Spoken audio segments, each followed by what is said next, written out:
Do you think you need your tonsils out? We're going to try and figure it out here on Talking with Docs. I'm Dr. Paul Zalzal. I'm Dr. Brad Weaning. We have a guest today, Dr. Amy Levine, an ENT surgeon, kindly graced us with her presence and her knowledge to share all about tonsils and tonsillectomy. Ear, nose, and throat surgeon. What's really cool about that is you guys are the A of the ABCs of emergencies, right? You're the airway. Yay. That trumps everybody. You got one up on the respirologists, the B, the cardiologist, the C. We're like way low with the D. No one even cares. Don't even call it Literally, that, though. no one even cares. ABC, you guys are the A, so yeah, let's go. So let's start at the beginning. What are our tonsils? What do they do? Why do we have them? So the tonsils, we call it, it's lymphoid tissue, and it actually helps with producing antibodies to fight infection. But they're not the only things that we have in our body that also produces antibodies. Okay, so some people are prone to infection, so our tonsils function normally, but in some people they're overactive or because of recurrent infections, you can have swollen tonsils or tonsils that become a problem. What group of people does this typically happen to? So for the younger patients, they actually tend to have, if we're taking out tonsils or suggesting them, they usually have enlarged tonsils, which affects how they breathe because they're small to begin with and they have less space at the back of their throat, the back of the nose. And so to help with what we call sleep disordered breathing. So it's a spectrum from snoring to actually sleep apnea. Okay. Maybe I need my tonsils out. Sure. But then as you get older, most kids tend to outgrow this and then you start to get into more infections. And so I tend to remove tonsils for recurrent infections when they're probably more like 8, 9, 10 and older and in adults. And as well as sometimes they just get tonsil stones, which doesn't cause you to get sick a lot, but it's just the social part of it and Right. they want them out. Now, if a parent is worried about their child's tonsils, can you look in your child's mouth and see the tonsils just with the naked eye? You can, generally you can. It really just depends on how wide they can open their mouth. Okay. But you can have a good sense of if they're enlarged or not. It just depends on how much space it occupies. There's at an the back. activity for our viewers. Look in your friend's throat and see if you can see their tonsils. Okay, so the main way that these patients then are going to present to you is first they would go to their family doctor and talking about either disordered sleeping or recurrent infections. And then the family doctor would say, okay, I think you need to see a surgeon. And so then when they come to you after doing a history, what do you do on physical examination? So I try to avoid looking at the mouth at the end so it doesn't affect how I see their condition. So I will always feel their neck and their lymph nodes specifically. So kids or adults who tend to get throat infections, they will have their lymph nodes up in this area to be a little bit more inflamed. Sometimes they're tender, sometimes they're not. Okay. I do then look into the mouth. First, it's just the front part where the tongue is. That's what we call the oral cavity. But then the oropharynx, which is where the tonsils are actually sitting in the back, then I have a better look at that. And that's where that little uvula, some people say that hanging thingy or punching bag is at the back. I'll look in the nose, see if they have any mucus there, and then I'll look at their ears for signs of potential infection or inflammation. Okay. All right, so you worried you have a tonsil problem, you've gone to see your doctor, they've done a history, they've done a physical examination.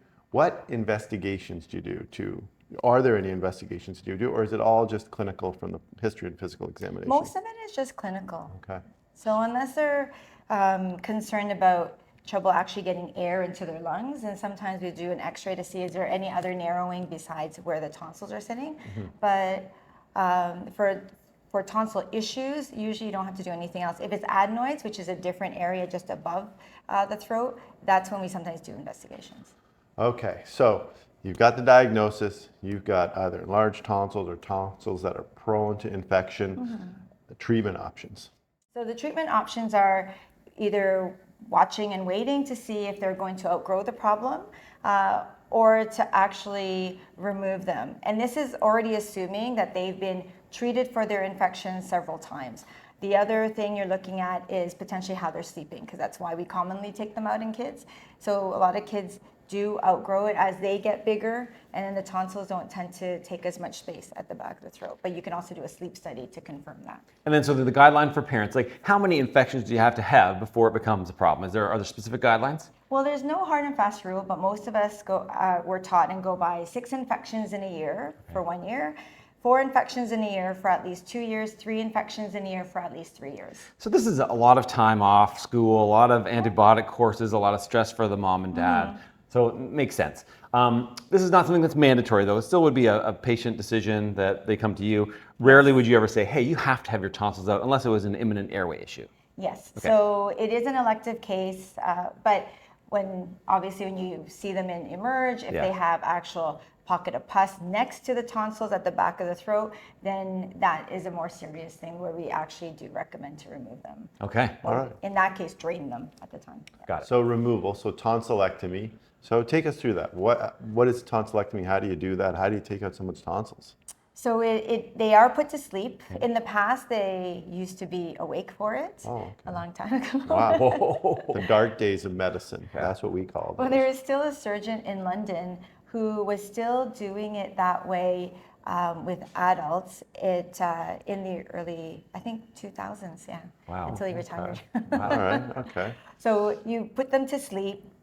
They will either have a breathing tube put in between the vocal cords to protect their airway, but a lot of the times now we actually can use a laryngeal mask. Oh, wow. So it's a mask that hovers over the airway so it doesn't sit in between. Okay. It still protects it, but it's not as irritating for when they wake up. It's a smoother wake up. Gotcha. Okay. And then it's basically that, just excising the tonsil? And then it's just removing it. And I just use cautery. So it's a combination of monopolar cautery and bipolar cautery. Okay. So essentially fire or flames to burn the tissue and remove the tissue. Okay. And When you put it that way. Yeah, I know. and you got one on the right and one on the left, so we have two tonsils, Yes. right? And so how do you know how much tonsil to remove? Is it very discreet where you know, hey, this is the end of the tonsil, and it's easy to identify how much tonsil to remove? So You're worried you pull out an ear or something? No, I mean that you leave some in. Oh, okay. Gotcha. if your only concern is to have the child breathing better and not to block it up, then you could what we call an intracapsular dissection. So Okay. you leave the capsule, the outer layer. I always explain it. You think of it like an orange, right? So you have the rind on the outside, the capsule, and then the pulp on the inside. So the skin or the rind of the orange, it's stuck to the side wall of the muscle. Right. If you remove it completely, which most of us do, Yep. especially for infection, it makes the recovery harder because you're peeling off the muscle. If you're just debulking it, then there's usually less pain with that. Right. You've taken the fun out of my morning orange juice. So how long does this procedure actually take? So it actually isn't as long as you think. Everyone's different with how long it takes them. But for me, I always tell the parents when the child's walking into the OR with the nurse, that I'll be back out talking to them within about 20 minutes. Oh, and wow, that's pretty quick. To go down to Tim Hortons, and if there's a long lineup, don't stay. Hey, wow, that's quick. All right, so whenever we talk about surgical procedures, we talk about recovery. How long does it take for someone to recover after they've had a tonsillectomy? So it depends on, again, age makes a big difference. But usually that first week after surgery is when it's the most painful for everybody. We actually tell patients sometimes that it is like swallowing glass, even when you're taking your pain medication. Okay. Yeah. So it's about a week where that hits its peak. And then in children, it actually is a quicker recovery. Because with kids, once they start to feel better, then you never tell that they had anything done. But the ones I find, like teenagers or adults, because you have scar tissue there, you're peeling it off the muscle a little bit more, then it makes a longer recovery. And so they're about a slower recovery the next week or two afterwards. But they cannot run around or do anything strenuous for at least 14 days because of the risk of bleeding. Okay. Yeah. So sports are out of the question for a while, and don't try eating glass at home to test this out. We'll take your word for it. Definitely not. And just before that, you do go home the same day. You're in the recovery room. They watch you carefully, and then you go home. And full disclosure, Dr. Mabini took out my daughter's tonsils, so I have firsthand experience. And it's very painful. So we were encouraged to stay on top of the pain medication, drink lots of fluids to keep it dry. And then, no strenuous activity. But sleeping was a little fussy. Eating at the beginning was fussy. But it does get better. You just have to hang in there. Drink lots of fluids to keep it not dry. Sorry, to keep it moist, What about complications? So all procedures have risk. Thankfully, this is generally speaking, a very safe procedure. But you can imagine in the back of your throat where your breathing is involved, things can happen. The A of the ABC. What would be the emergencies. most common complications? The most common one is bleeding after the tonsillectomy. So normally, This will happen around day 7 to 10 because the scab at the back of the throat, if it gets dry, it can slough off, or Right. depending on what you're eating, it can slough off at that period of time. But it can happen anytime up to 14 days though. So that's why we tell parents and adults that they need to be very careful with their activity and keep themselves very well hydrated. Right. And if this does happen, it's a trip to the emergency room typically. It's a trip to, yeah. But not just a little bit of streaking of saliva with the blood or a little clot. It's if they're spitting half a cup or more, Okay. then we tell them to come to the nearest emergency department, because some people aren't around here. Right. Yeah. Okay, so that's probably the major complication, bleeding after tonsillectomy, which can be pretty scary for parents and the child. For sure. But generally speaking, a very successful procedure. So these people, once they've had their tonsils out, they're breathing better. They can no longer get tonsillitis by definition, I'm assuming. They can't get tonsillitis, but you can still get the bacterial infection in the back of the throat, because one of the most common bacteria that can cause it is strep pneumonia, but that causes ear infections, sinusitis, your throat, pneumonia. So you're always surrounded by it, Right. but it's just reducing the bulk that's there. The last question, and I'm sure someone's going to ask it, and if you have a comment, please leave it with your experience with tonsillitis or tonsillectomy.